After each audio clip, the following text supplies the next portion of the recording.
ప్రభు అయిన యేసుక్రీస్తు నామములో ఈ సాయంకాల ఆరాధనకు ఇచ్చేసి మీ అందరికి కూడా శుభాకాంక్షలు తెలియజేసుకుంటున్నాను. మరి అలాగనే ఈ కొద్ది సమయం అవకాశం కల్పించినటువంటి గురువులకు, మరి సంఘ పెద్దలు, సంఘ సభ్యులందరూ కూడా నా వందనాలు తెలియజేసుకుంటున్నాను. మనము గడిచిన సంవత్సరాల కాలం నుంచి మరి ఎన్నో శ్రమల కాల ధ్యానాల్లో మనం పాల్గొని ఉండవచ్చు. మరి కొన్ని విషయములు, ఎన్నో విషయములు మన మనసులో తెలియజేసి ఉండవచ్చు. కానీ మరి ఒకసారి మనము తెలిసిన విషయమైనా కూడా మరొకసారి మనం వీటిని స్మరించుకోవడానికి మనకు దేవుడు ఇచ్చిన అవకాశమును సద్వినియోగపరచుకుందాం. మరి నేటి దినమున మనకిచ్చిన అంశము సాత్వికము, దీన మనస్సు, జెంటిల్నెస్ అండ్ హ్యాంబుల్నెస్. సాత్వికం అనే ఈ పదము చాలా ప్రాముఖ్యమైనది, విశిష్టమైనదిగా మనం పెంచాలి. ఎందుకంటే ఆత్మ ఫలముల్లో, ఫ్రూట్ ఆఫ్ ద స్పిరిట్స్ లో, ఇది గలతీయులకు రాసిన పత్రిక 5వ అధ్యాయం 22వ వచనంలో 8వ ఫలముగా, 8వ ఆత్మ ఫలముగా ఇది మనకు ఇవ్వబడింది. ఈ 8వ ఆత్మ ఫలము మనము కొద్ది సమయం దీని గురించి మనము ధ్యానించుకుందాం. యాక్చువల్లీ దీనికి అర్థం ఏంటంటే దీనత్వము, సహనము, ఓర్పు, తగ్గింపు. మనకి జీవితంలో తగ్గింపును కలిగి ఉండాలి, దీనత్వము కలిగి ఉండాలి, సహనం కలిగి ఉండాలి, ఓర్పు కలిగి ఉండాలి అని చెప్పి ఈ సాత్వికం గురించి తెలియజెప్పబడుతుంది. ఆది క్రైస్తవ సంఘము సాత్వికంలో ఉంది కాబట్టి సంఘములు విస్తరించాయి. మరి అలాగనే భూదిగంతముల వరకు కూడా దేవుని యొక్క పరిచర్య గొప్పగా స్థాపించబడింది. మరి అప్పట్లో మిషనరీలు కానీ మరి మన భారతదేశంలోకి రాబట్టే దేవుని సేవ చేస్తున్నప్పుడు పరిచర్యలో వారు అనేక రకములైనటువంటి ఇబ్బందులు ఎదుర్కొన్నారు. ఆ ఇబ్బందులన్నింటినీ కూడా అధిగమించి వారు ముందుకు సాగారంటే వారిలో ఉన్నటువంటి సాత్వికమే, వారిలో ఉన్నటువంటి తగ్గింపు జీవితమే. మరి ఎన్నో కష్టాలు, వారు దేశం కాని దేశము వచ్చారు, ఊరు కాని ఊరు వచ్చారు. మరి ఎన్నో వసతులను అన్ని కూడా కోల్పోయి మన యొక్క భారతదేశంలో వారు సువార్తను ప్రకటించారు, పరిచర్య చేశారు. మరి వాటిని అన్నింటినీ తట్టుకున్నారు. మరి ఆ సాత్వికం ద్వారానే వారు పరిచర్యలో భారతదేశం ఏ రీతిగా వెలిగించబడుతున్నది, మరి ఏ రీతిగా ఉజ్జీవింపబడింది. అయితే ప్రస్తుత కాలంలో మనం చూసినట్లయితే చాలా మంది ఆ సాత్వికం లేని వారుగా ఉండి ఆత్మీయ అనుభవంలో నుంచి త్రోవ తప్పిపోతున్నారు. చాలా మంది ఉన్నారు అలాంటి వారు. అయితే వారందరూ కూడా దేవుని ఆశీర్వాదానికి దూరం అవుతున్నారు. మనం దేవుని ఆశీర్వాదం పొందుకోవాలంటే ఈ ఆత్మీయ ఫలముని, సాత్వికం అనేటువంటి ఆత్మీయ ఫలమును పొందుకోవాలి. అయితే మరి మదర్ తెరెసా గారి గురించి మనం చూసినట్లయితే ఈమె భూలోకంలో జీవించిన కాలంలో ఎక్కువ కాలం మన యొక్క భారతదేశంలోనే జీవించింది. ఎక్కువ కాలం పరిచర్య చేసింది, సేవ చేసింది మన భారతదేశంలోనే. మరి ఆమె ఎంతో పేరు ప్రఖ్యాతులు గడించినప్పటికీ కూడా ఆమె తన యొక్క తగ్గింపు జీవితంతోనే జీవించింది. ఆమె తన విషయానికి కారణం ఒకే మాట చెప్పేది. ఏమంటే యేసుక్రీస్తు వారిలో ఉన్నటువంటి ప్రేమను కనుగొని ఆ సాత్వికమును తన యొక్క జీవితంలో అన్వయించుకొని ముందుకు సాగిందంట. ఆ మాట చెప్పేది. ఎంతో పేరు ప్రఖ్యాతులు ఈ దేశంలో, ఆమె ప్రపంచంలోనే పేరు ప్రఖ్యాతులు సాధించినప్పటికీ కూడా తన యొక్క తగ్గింపు జీవితంతో ఎంతో సేవ చేసి మరి ఆ సాత్వికంలోనే తన జీవితకాలం అంతా ముందుకు కొనసాగబడింది.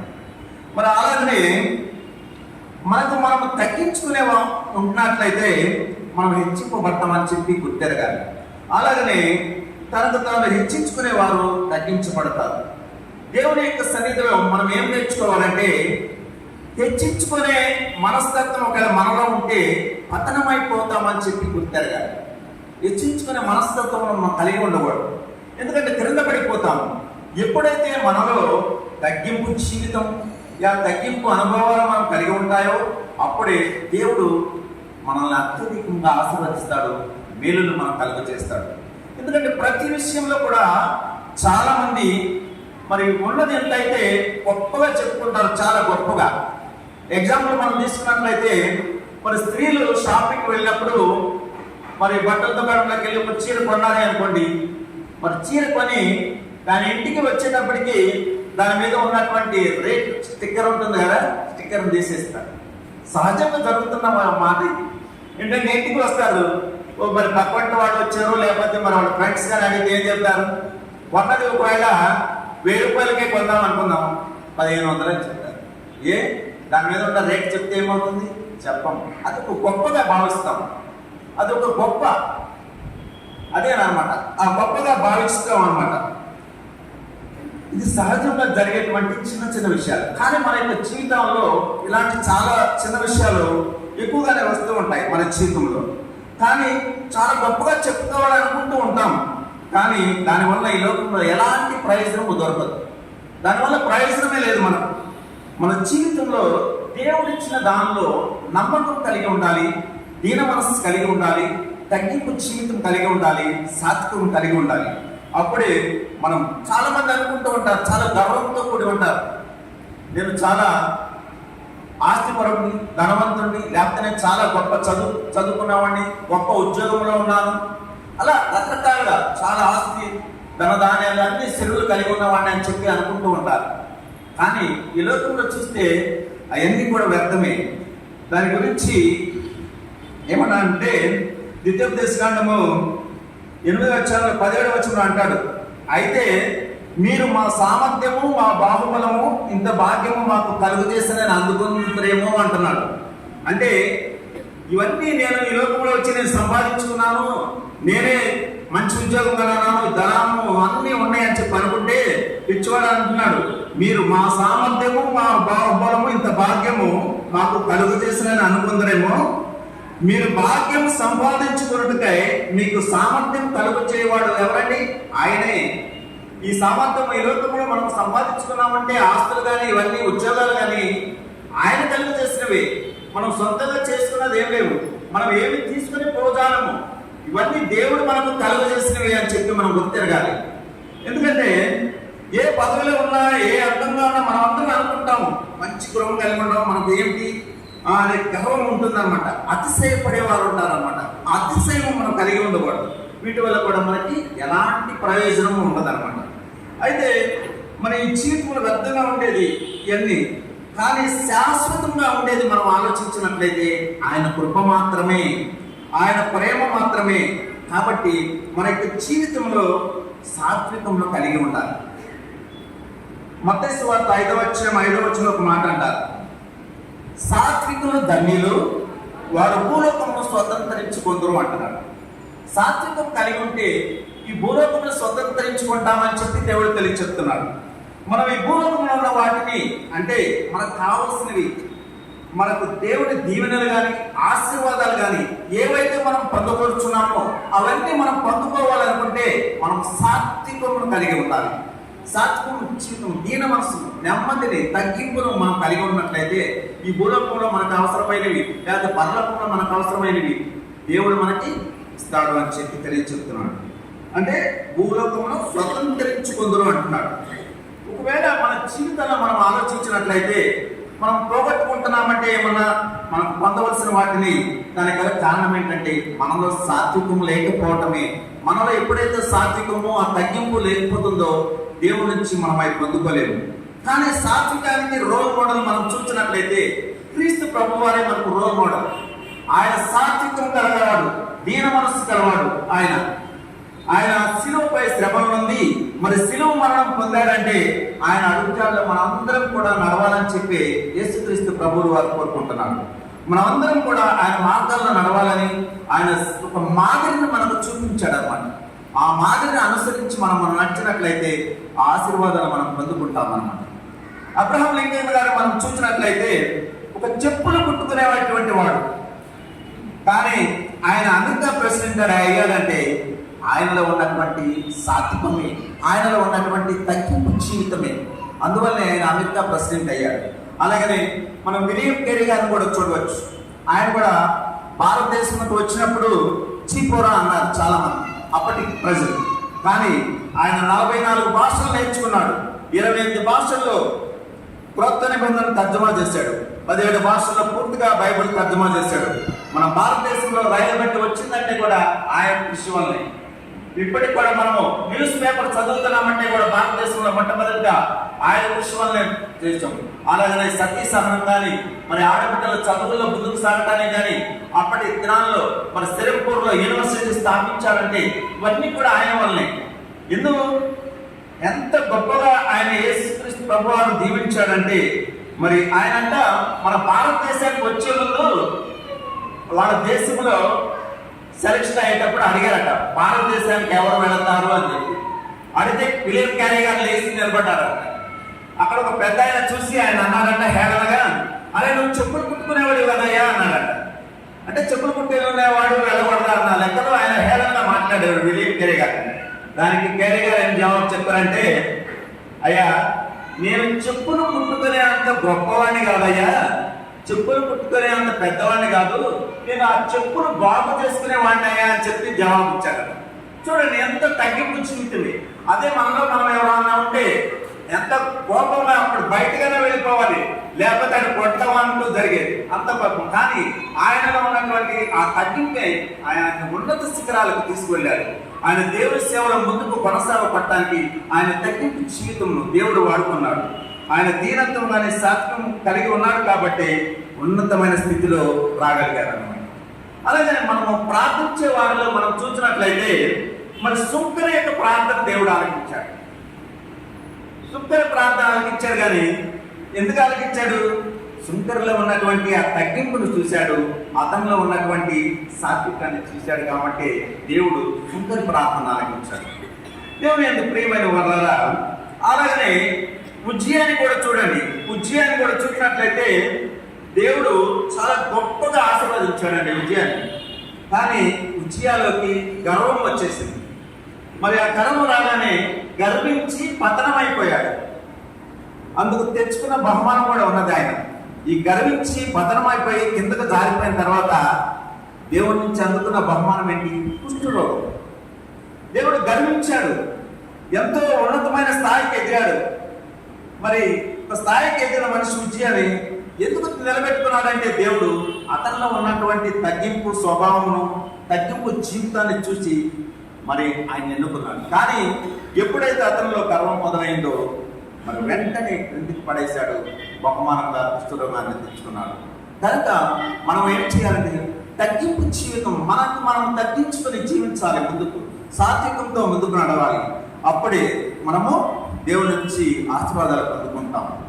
అయితే పరిశుద్ధ పౌలు గారు ఏమంటున్నారంటే, కొలసీయులకు రాసిన పత్రిక 3:12 అంటాడు, మీరు జాలిగల మనస్సును, దయాళత్వమును, వినయమును, సాత్వికమును, దీర్ఘశాంతమును ధరించుకునుడి అంటున్నాడు.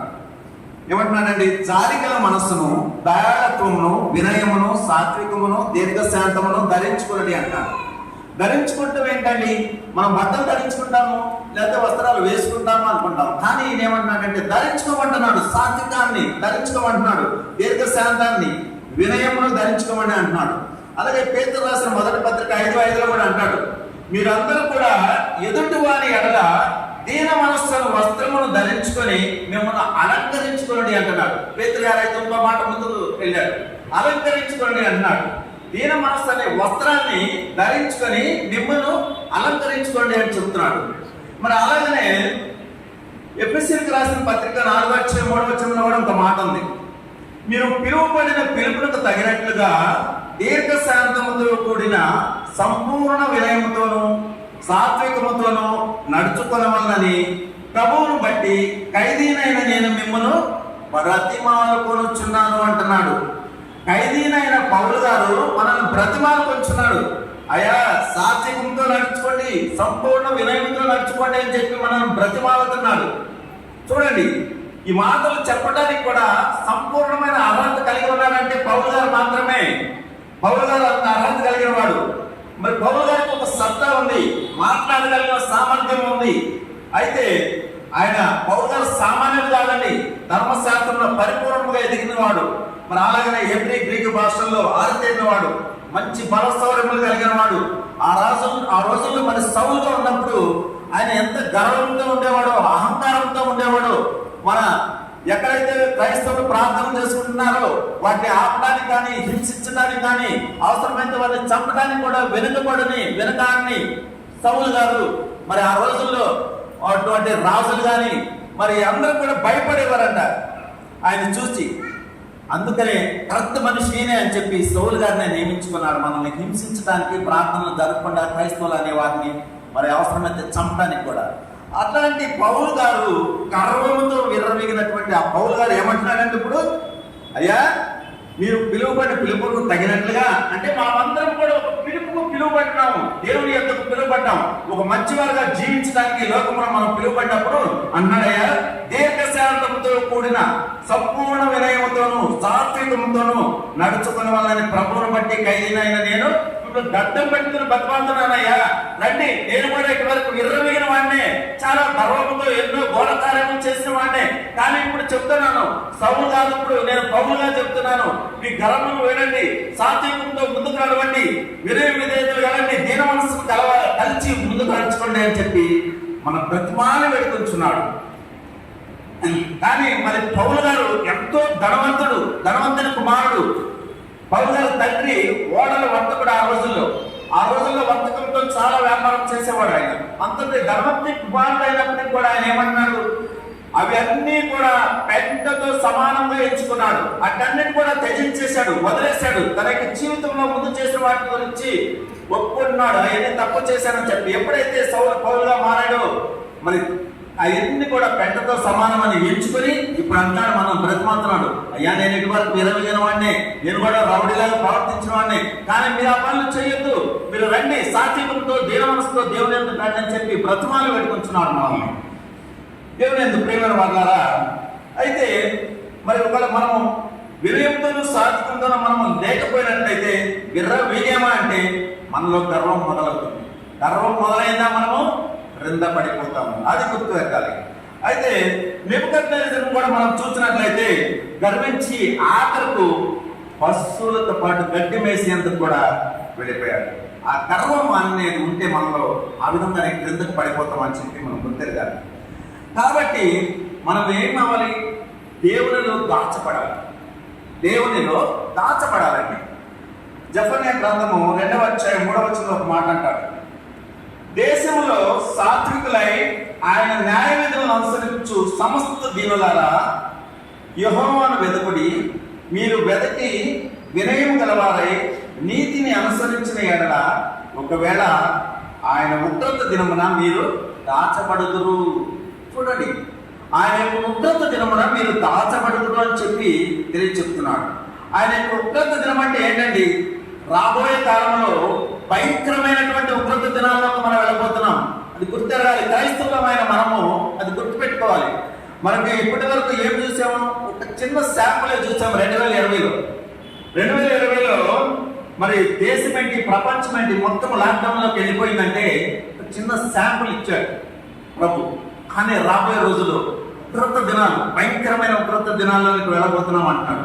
ఆ ఉగ్రత దినాల్లో మనం దాచబడాలంటే ఏం చెబుతున్నాడండి, సాత్వికులమై ఉండాలి అంటున్నాడు. ఒకవేళ ఆయన ఉగ్రత దినమున మీరు దాచబడాలంటే ఆయన న్యాయ విధులను అనుసరించి యెహోవాను వెతికి మరి నీతిని అనుసరించిన ఎడల మనము ఒకవేళ దాచబడతామేమో, వాటి నుంచి బయటపడాలేమో. ఇప్పటికి కూడా అప్పుడు కూడా మనం ఇప్పుడు బ్రతికి ఉన్నామంటే ఒకవేళ మనము మన సాత్వికము, మనము కలిగినటువంటి దీన మనసును, మన తగ్గింపును దేవుడి నుంచి మనల్ని ఇప్పటి వరకు కూడా దాచిపెట్టాడేమో, అది కూడా గుర్తెరగాలి. ఎందుకంటే ఆ 2020లో ఆ సమయంలో ఎవరికి తెలియదు, ఎంతో ఇదైపోయాం, అసలు ఉంటామో లేదో, తెల్లవారుందో లేదో, మనం చనిపోతామో ఉంటామో, అంత భయంకరమైన దినములు గడిపాం. చిన్న శాంపుల్. మరి ఇంత భయంకరమైన ఉగ్రత దినాల్లో వస్తే ఏమవుతాము? అందుకని తగ్గింపు జీవితం కలిగి ఉండాలి, తగ్గింపు జీవితం సాత్వికంతో మెలగాలి అని చెప్పి జెఫన్యా గ్రంథకర్త తెలియజేస్తున్నాడు. ఒకవేళ తగ్గింపు జీవితం కలిగి ఉండి ఆయన మార్గంలో మనం నడుచుకున్న వారమైతే ఏమవుతాము? దాచబడతాము, దేవునిలో దాచబడతాము. మన యేసుక్రీస్తు వారు కూడా గొప్ప సాత్వికుడు. నేను సాత్వికుడును, దీన మనసు గలవాడును అంటున్నాడు. మరి ఆయనే మనకు మాదిరి. ఆయన చెప్తున్నాడు క్లియర్గా, దీన మనసు గలవాడు నేను, సాత్వికుడు అని చెప్తున్నాడు. మరి ఆయన దీనుడు సాత్వికుడు అని చెప్పడానికి కూడా ఆయన చిన్న వాహనాన్ని ఎన్నుకున్నాడండి. జకర్యా గ్రంథము 9వ అధ్యాయం 9వ వచనంలో మనం చూసినట్లయితే, నీ రాజు నీతిపరుడును రక్షణ గలవాడును దీనుడునై గాడిద పిల్లన ఎక్కి నీ ఎత్తుకు వచ్చుచున్నాడు అంటున్నాడు. చూడండి, ఎంతో దీన మనసు కలిగిన వాడై మరి గాడిద పిల్లను ఎక్కి వచ్చాడు. మరి సృష్టి యావత్తు ఆయన చిటికేస్తే ఆయన దగ్గరికి రావచ్చు. ఏ క్రూర మృగాలు కానీ ఎంతటి మృగమునైనా సరే ఆయన పిలిచి తోకాడించుకుంటూ రావాల్సింది ఆయన దగ్గరికి. మరి ఆ వాహనాలను ఆయన ఉపయోగించుకోవచ్చు.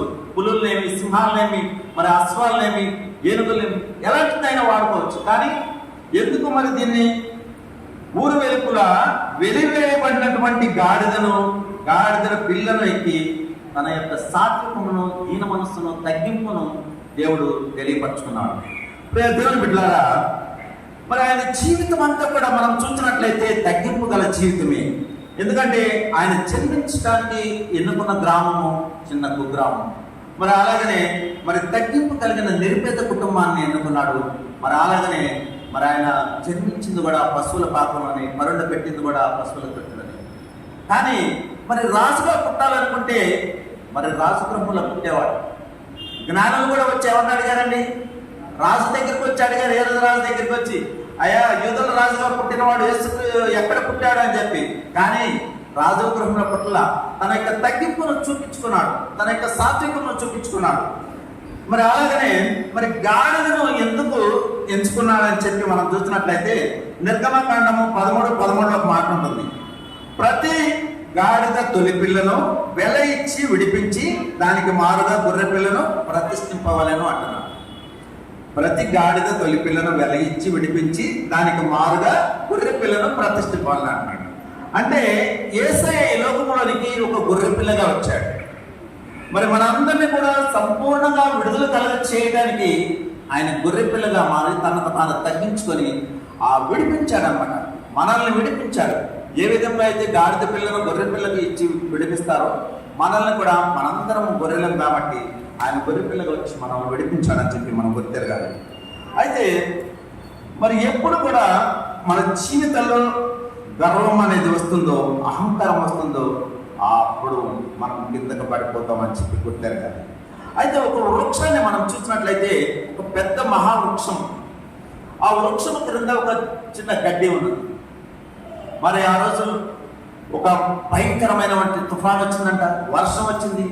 మరి నీరు అంతా వచ్చినప్పుడు మరి చెట్టు అనుకునేదంట పొద్దాకి పెద్ద వృక్షము గడ్డి నువ్వెంత దాని అని చెప్పి ఎప్పుడు కూడా దీన్ని హేళనగా మాట్లాడేదంట. నువ్వు ఎంత దాని, నేను చూడు ఎంతమందికో నీడన ఇస్తున్నాను, నా ఎంతమంది వచ్చి నాకు ఇంత సేద తింటారు, నువ్వు వాటి గడ్డి పరకవు అని చెప్పి హేళన చేసి మాట్లాడుతూ ఉండేదంట.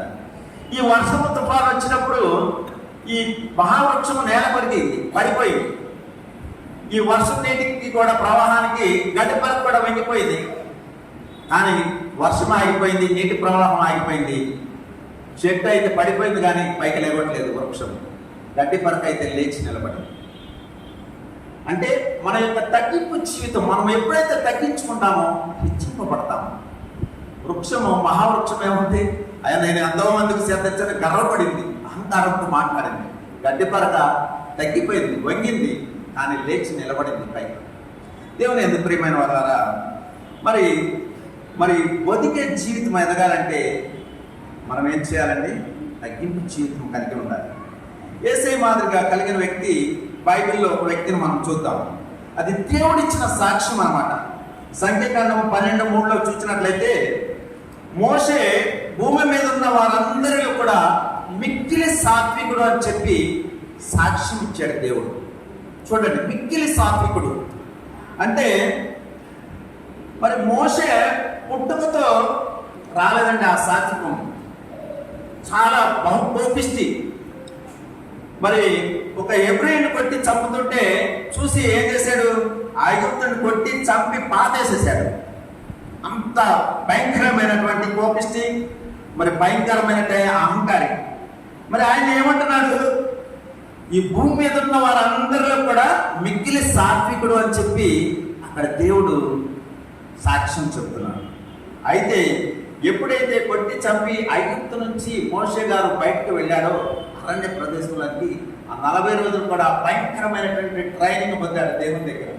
అతనిలో ఉన్నటువంటి కోపం కానీ అహంకారం కానీ అన్నీ కూడా మట్టుమయమైపోయాయి. ఆ తర్వాత 40 సంవత్సరాల ప్రయాణంలో మరలా వచ్చి మరి వీళ్ళని ఇజ్రాయెల్ ప్రజలందరూ కూడా నడిపించడానికి ఆయన ఉన్నటువంటి ఓర్పును చూడండి, సహనాన్ని చూడండి, ఎంత ఓర్పు కలిగి ఉన్నాడు. మరి ప్రతిరోజు వాళ్ళని ఇసుకించేవారు. మోషే గారిని. ఆయన ఏంటంటే మేము అక్కడ ఉంటే మేము బాగానే ఉండేవాడు, అక్కడ తీసుకొచ్చి అడవి అరణ్యంలో మమ్మల్ని పడేసి తినడానికి లేకుండా నీరు లేకుండా మమ్మల్ని ఏ విధంగా చేస్తున్నామని చెప్పి ప్రతిరోజు సణుకునేవాడు. అంత సణుకున్నా కూడా మరి ఆయనలో ఉన్నటువంటి ఆ సాత్వికము, ఆ యొక్క దీన మనస్సు, ఆ నెమ్మది, ఆ తగ్గింపు, ఓర్పు చూడండి, ఆయన్ని ఒక గొప్ప సాత్వికుడిగా మరి సాక్ష్యం ఇస్తున్నాడు దేవుడు. దేవుని ఎందుకు ప్రేమైన వాళ్ళారా, ఒక చిన్న మాట చెప్పి ముగించుకున్నాం. మరి అలాగనే ఈ తగ్గింపు జీవితం మనము ఎదగాలంటే ఒదిగి ఉండాలంటాం కదా. మరి అలాగనే ఒక క్రొత్త కోడలు మరి తల్లిదండ్రుల దగ్గర నుంచి వివాహమై కాపురానికి వెళ్ళిందంట.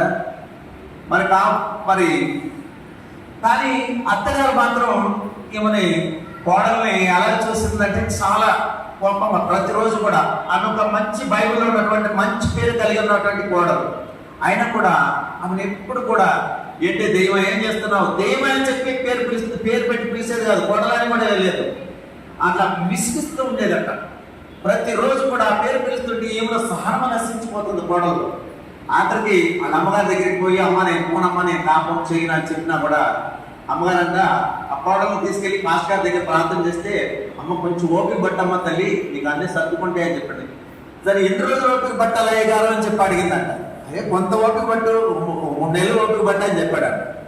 సరే అని చెప్పి వెళ్ళి మళ్ళా చేసుకుంటుంటే మళ్ళా కూడా అదే రోజు లాగానే హింస. దెయ్యమా ఏం చేస్తున్నావో, దెయ్యమా తీస్తారా ఇది తీస్తారా అని చెప్పి ఆ పనులు పాటలు చేసుకుంటే కూడా ఎప్పుడైతే ఈ పిలుపు పిలుస్తుందో ఆమెకు మంచి కోపం వచ్చేదాడు. సరే మళ్ళా ఇంకెన్ని రోజులు ఉండాలి అని చెప్పి మళ్ళా మాస్టర్ గారి దగ్గరికి వెళ్తే ఏం కదమ్మా ఇంకా కొన్ని రోజులు వరకు పట్టుకో అన్నాడంట. సరే ఆ తదుపరి వెళ్ళి ఒక వారం రోజుల్లో మరి ఆ బ్రహ్మలానికి ఇంకో కోడలు వచ్చిందంట, తోడికోడలు. క్రొత్తగా పెళ్ళయి తోడికోడలు కూడా వచ్చింది. తోడికోడలు కూడా వస్తే మరి ఆమె పెద్ద ధనవంతరాల కుటుంబంలో నుంచి వచ్చింది. మరి చాలా గొప్ప గొప్ప వస్తువులు అన్నీ తీసుకొని వచ్చిందంట. మరి ఫ్రిడ్జ్లు ఏంటి, ఏసీలు ఏంటి అన్నీ తీసుకొని వచ్చి ఉంటే అత్తగారు అనుకుందా, ఆహా చాలా బాగా మంచి కోడలు వచ్చింది చూసుకోవే అని చెప్పి ఈ కోడలు పెద్ద కోడలు ఇంకా హింస మొదలుపెట్టిందంట. ఇంకా టార్చర్ ఎక్కువైపోయింది. సరే ఉదయం లేచి టీ పెట్టుకుందామని చెప్పి స్టవ్ వెలిగించబోతుందంట అత్తగారు. చిన్న కోడలు వచ్చి, ఏ అత్తయ్య ఏంటి ఆ స్టవ్ ఎవరనుకున్నావు, నేను మా ఇంటి దగ్గర నుంచి తీసుకొచ్చుకున్నాను, వెలిగించడానికి వీల్లేదు అందంట. వెళ్ళిపోవద్దంట, ఒకటి వెళ్ళిపోయిందంట. వెళ్ళిపోయి సరేలే అని చెప్పి సోఫాలో కూర్చుని టీవీ ఆన్ చేసుకుందాము వాక్యం ఇద్దాం అని చెప్పి రిమోట్ తీసుకుందంట.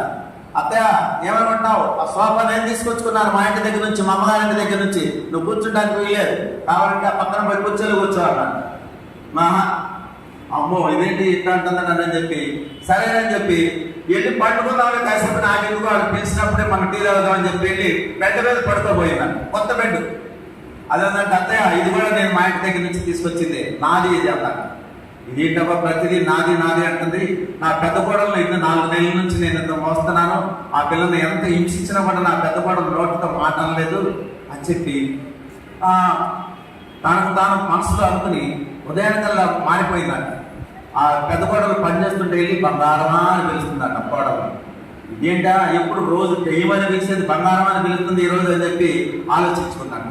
బంగారమా ఏంటమ్మా అని చెప్పి వెళ్ళి దగ్గరికి నన్నే అత్తయ్య అని చెప్పి అన్నాక కోడలకి డౌట్ వచ్చింది. నిన్నేనమ్మా అని చెప్పి వాటేసుకుని ఇది ఇలా జరిగిందమ్మా, నన్ను తప్పు, నేను హింసించాను ఎప్పుడు దాకా మన్నించొద్దంట. సరేనని చెప్పి ఇక రోజు ఇక అత్త కోడలుగా కాదు అమ్మ కూతురులాగా పనిచేసుకుంటున్నారు. ఆ చిన్న కోడలు వదిలేశారు. ఈ పెద్ద కోడలకి డౌట్ వచ్చిందంట. అయ్యగారి దగ్గరికి వెళ్ళింది. కరెక్టే 2-3 వారం రోజులు నీకు సెట్ అవుతామని చెప్పాడు కదా. వెళ్ళిందంట. అయ్యగారిని అడిగిందంట, ఏంటా అయ్యగారు ఎంత మార్పు వచ్చిందంటే మా అత్త ఇలా చెప్పి అడిగిందంట. అమ్మా మార్పు ఏమి లేదమ్మా తల్లి, నీలో ఉన్నటువంటి ఓర్పు, నీలో ఉన్నటువంటి తగ్గింపు నేను చెప్పాను కదా. ఎందుకంటే మనం ఒక మంచి ఫలాన్ని పొందాలంటే, జీవితంలో ఎదగాలంటే ఒదిగి ఉండాలి. ఆ ఒదుగుదల నేను ఇచ్చిందమ్మా అని చెప్పి చెప్తున్నాను. చూడండి, అందుకని మనం ఏమంటే మన జీవితంలో ప్రతిఫలం పొందాలంటే ఒకవేళ ఆలస్యం అవుతుందేమో, మనం చేసే పనికి ప్రతిఫలం కొద్దిగా ఆలస్యం అవ్వచ్చు, కానీ మనం పొందుకుంటాం. ఆ ప్రతిఫలం పొందాలంటే మనము సాత్వికం కలిగి ఉండాలి, హీన మనసును కలిగి ఉండాలి, తగ్గింపు జీవితం కలిగి ఉండాలి. దేవుడు ఇచ్చిన వాటిని గురించినగా